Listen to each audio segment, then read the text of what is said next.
సమాజమే సమాజాన్ని కాపాడాలి. మనమంతా కన్వర్షన్ కావాలి, ఇతర మతానికి పోకుండా ఆపాలంటున్నారు. నా యొక్క పేద బిడ్డలు తిండి లేక, ఆరోగ్యం లేక, చదువు లేక ఎక్కడో మూల ప్రాంతాలు కష్టపడుతుంటే వారికి తిండికి తిండిచ్చి, చదువునిచ్చి, ఆరోగ్యం ఇచ్చి గొప్ప మార్పులు డిస్కమిషన్ తప్పకుండా మనం కూడా అటువంటి సౌకర్యాలు అందిద్దాం. ఎవరి పేద పిల్లలు గొప్ప ఉంటారో వాళ్ళ తిండికి తిండి పెడతాం, చదువులో ఉచిత చదువుతాం. అది ఉచిత వేగం మీద శిక్షణ కన్వర్షన్ ఆపే వేగం కేవలం డబ్బుతో మాత్రమే సాధ్యమవుతుంది. అదేవిధంగా రైతులను కన్వర్షన్ సాధ్యమవుతుందని పేర్కొంటాం. అంతేకాకుండా ఇంకా చివరిగా సమయం లేకుండా ఇంకా చివరిగా ఏంటంటే హిందూ జీవన విధానాన్ని ఏదో బహిరంగ శక్తులు కూర్చాల్సిన అవసరం లేదు. ఏదో బహిరంగ శక్తులు మనకి కష్టపడాల్సిన అవసరం లేదు.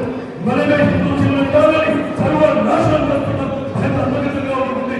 హిందూ జీవన విధానాన్ని కులాల ఆధారంగా నిర్ణయిస్తున్నారు. కులాల ఆధారంగా నిర్మిస్తూ కులాల ఆధారంగా దేవాలయాలు నిర్మించుకుంటూ ఇక్కడ ఏ ప్రాంతాన్ని ఉంటున్నారు.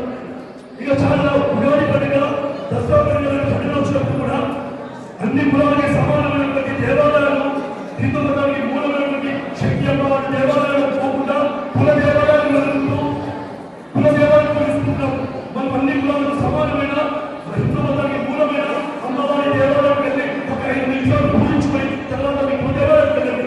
అలా కాకుండా నీ ఇంటి ముందు అమ్మవారి దేవాలయం ఉంది కానీ అమ్మవారి దేవాలయం వెళ్ళకుండా నీ కుల దేవాలయం తెలుసుకుంటావు. నా కులం గొప్పని మాట్లాడుకుంటావు. ఇంటికి వచ్చి సనాతనాన్ని కావాలంటే కులాలకు అతీతంగా అన్ని కులాలు సమానమే, అన్ని కులాలు సమానమే, సంపన్న కులాలు సమానం.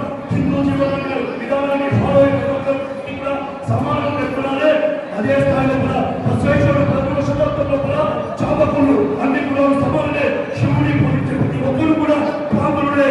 శివుని పూజించే వ్యక్తులు కూడా సమానమని లింగాయ సిస్టమ్ తీసుకొచ్చి, చాపకుల సిస్టమ్ తీసుకొచ్చి సమాజం మొత్తం కుల నిర్మూలన చేపట్టాలనే విధంగా తీసుకున్నటువంటి విధానమే ఈనాడు సమాజానికి ఉంది. అటువంటి విధానం ఈనాడు సమాజం కోసం అటువంటి విధానం కావాలని మనం దగ్గర కట్టుకోవాలి.